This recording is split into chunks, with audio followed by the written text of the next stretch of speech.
We turn our attention now to East Palestine, where we are nearing the one-year anniversary of that toxic train derailment.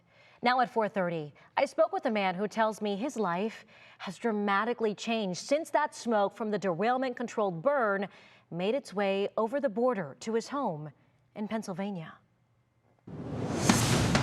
February 3rd, 8:55 a.m., a train crash, a spill, and then a controlled burn. News of the Norfolk Southern train derailment traveled quickly in this tight-knit area.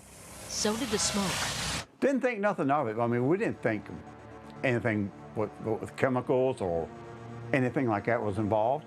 Until Wayne O'Connell realized thousands of gallons of chemicals had spilled into the air and the wind was pushing the plumes northeast, directly over his house.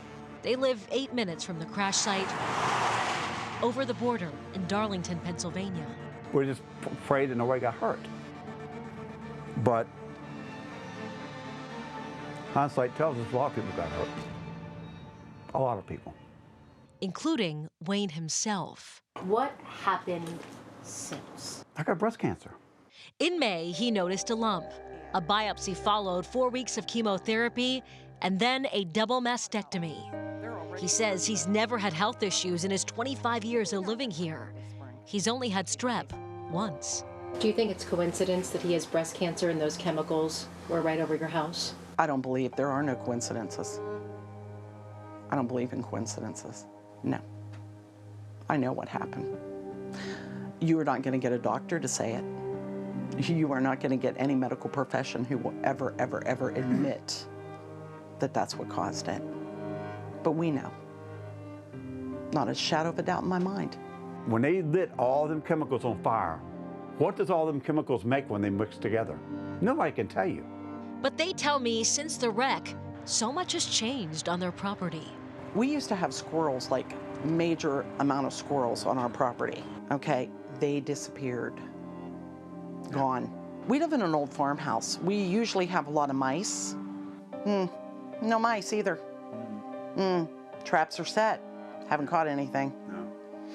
Makes you wonder. After the derailment, they were drinking the water from their well. Norfolk Southern tested it and said it was okay, but Lori says she started getting headaches and her lips went numb. They now only drink bottled water for fear of chemicals all around them. They don't want to leave this home.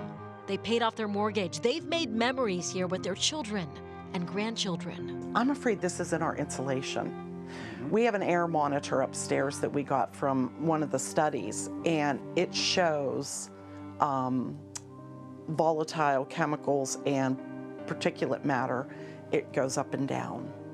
And yeah, so I've been tracking it, and you know, you don't know what to do. They want more testing, more answers.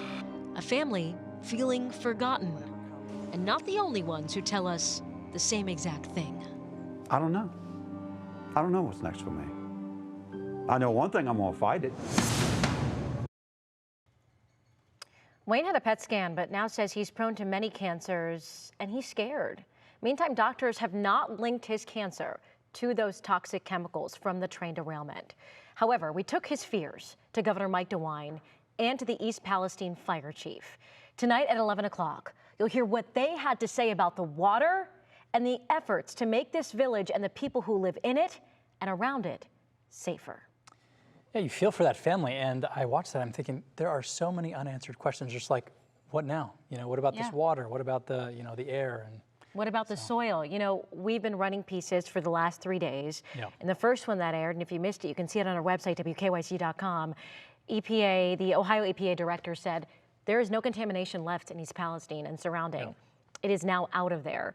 But what I'm hearing from some residents, not all of them, because some, you know, had different things to say, they are scared and some of them just do not believe it. Yeah, and I've talked to people that have moved out. You've been there too, exactly. Right, you know, of that area. So, yeah, a year later. 1 year later. Feeling the impact. Yeah, and more at 11, like we said. Okay, thanks a lot.